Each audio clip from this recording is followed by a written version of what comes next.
Magandang umaga guys. Update tayo sa ating alaga guys. Ay si Mamita. Pang-6 na araw na simula nung winala yung mga anak niya guys. Ito pinapaligan naman. Kasi tanghali namin pinapaligan. Dahil malamig ang panahon. Ay gusto naman niya. Ayun o. Ang anak na ganito guys. Marami, ang sabi nila marami ang lahi. Ang anak na 19 pero dito sa amin 7 lang.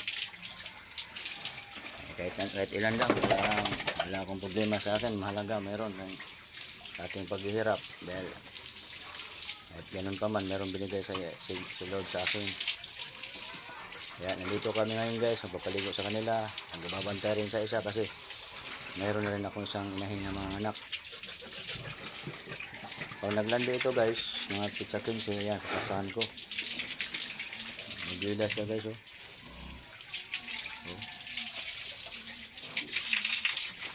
Hindi pa talaga ako nakakuha guys ng maraming mga anak. Puro lang talaga anak siyam. 11, pinakamarami. Hindi pa ako nakakuha ng 12 anak eh. Kaya sana ito sa sunod.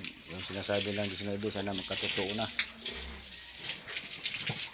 Wish ko lang talaga yan dahil siyempre tayong mga nag-aalaga ng baboy, gusto rin naman natin talaga na kumita rin dahil kaya nga tayo nag-alaga para kumita. Dahil hindi naman talaga yung hanap buhay natin yung asawa.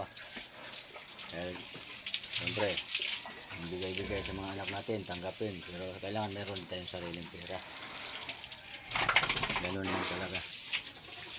Kaya guys, antabayan natin to. Hanggang lang ito maglandi para mapakastahan. Ayan. Ayan. Sabis pa lang ng anak. Unang anak na, 7 lang talaga.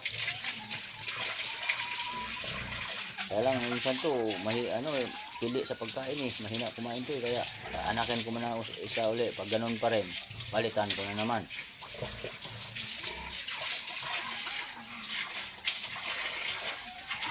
Oh, mahina sa sabaw guys. Hindi katulad ng iba kong inahin ha. Paglagatak ko lang ng sabaw, higop na agad.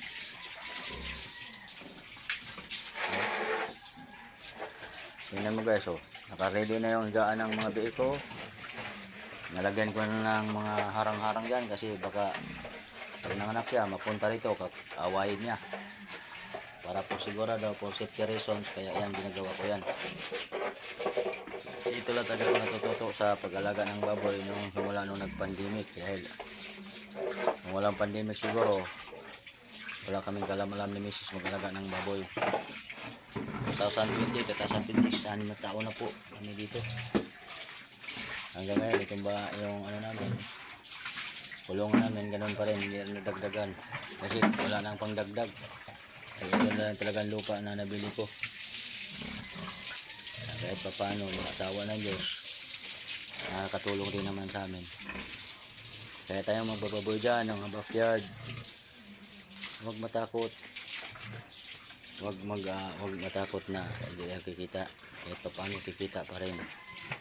Malaki o maliit man, masaya pa rin kasi yan ang bigay sa atin. Kaya huwag kayo madismaya, tuloy-tuloy lang ang laban. Habang buhay ang tao may pag-asa. Sabi ko nga, nung nag-alaga pa ako dito, 54 years pa lang ako. 54. Ang edad ko ngayon, 60 na tayo. Hanggang ngayon nag-aalaga pa rin kasi yun ang mga goal natin. Gusto natin na kumita, gusto natin na mapasaya ang buhay natin, sarili natin, hindi tayo ma-stay sa bahay lang. Kaya guys, sa aking mga followers, sa aking mga subscribers, nandyan palagi sa akin, walang sawang sumusuporta sa YouTube channel ko, Carlos Haray Figueroa Vlog. Sa aking Facebook page, Carlos Senyor Haray. Good morning, magandang umaga. Happy New Year sa ating lahat. Maligong bagong taon. Sana masagana ang taon natin ngayon guys. Bye bye na. Good luck. Good morning sa lahat ng mga viewers.